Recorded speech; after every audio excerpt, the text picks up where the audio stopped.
Hi! இன்றைக்கி வந்து நம்ம என்ன பார்க்க போகிறோன்னா, ஒரு குயிக்கான ஒரு 30 மினிட்ஸில் எப்படி ஒரு சிக்கன் ரெசிபி பண்ணலாம் அப்படின்னு சொல்லி நம்ம பார்க்கலாம். ஃபஸ்ட்டு எண்ணெய் ஊற்றிட்டு, பட்டை சோம்பெல்லாம் போட்டுட்டு, ஒரு வெங்காயம், பச்சை மிளகா, கருவேப்பிலை போட்டுட்டு நல்லா அதை வதக்கிடணும். நல்லா ஒரு ப்ரௌன் கலர் ஆகிற வரைக்கும் நல்லா வதக்கிட்டு, நெக்ஸ்ட்டு இஞ்சி பூண்டு பேஸ்ட்டு அதையும் ஊற்றிட்டு நல்லா பச்சை ஸ்மெல் போகிற வரைக்கும் நல்லா அதை வதக்கிடணும். அடுத்து வந்து 2 சின்ன சைஸ் தக்காளி எடுத்து அதை மிக்ஸி ஜாரில் போட்டு நான் அதை நல்லா பேஸ்ட்டு மாதிரி அரைச்சிட்டு அதையும் இது கூட வந்து சேர்த்துடணும். சேர்த்துட்டு அதையும் நல்லா வதக்கிடணும். ஒரு திக்கான ரெட் கலர் மாதிரி வரும், அந்த மாதிரி வர வரைக்கும் நல்லா வதக்கிடணும். அப்போ தான் வந்துட்டு நல்லா டேஸ்ட்டாக இருக்கும்.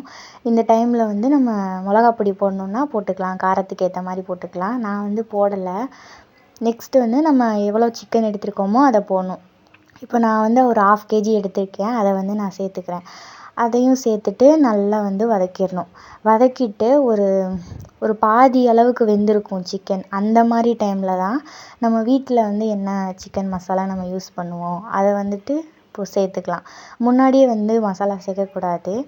ஒரு கொஞ்சம் அரைவேக்காடு இந்த மாதிரி வெந்ததுக்கப்புறம் தான் நம்ம வந்து சிக்கன் பொடியை வந்து நம்ம சேர்க்கணும். அதையும் சேர்த்துட்டு நல்லா வந்து ஒரு பெரட்டி விட்டுறணும்.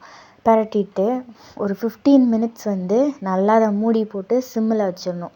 சிம்மில் வச்சுட்டா நல்லா எண்ணெய் மிதக்க கறி வந்து வெந்து வந்துடும். நெக்ஸ்ட்டு வந்து கொஞ்சமாக வந்து நல்லெண்ணெய் ஊற்றிட்டு கொத்தமல்லி தழை தூவி இறக்கிட்டோம்னா சூப்பரான ஒரு சிக்கன் கிரேவி வந்து ரெடி ஆயிரும். அதுவும் நைட் டைமில் சுட சுட சாதம் வச்சு சாப்பிட இன்னும் சூப்பராக இருக்கும். நீங்களும் ட்ரை பண்ணி பாருங்கள்.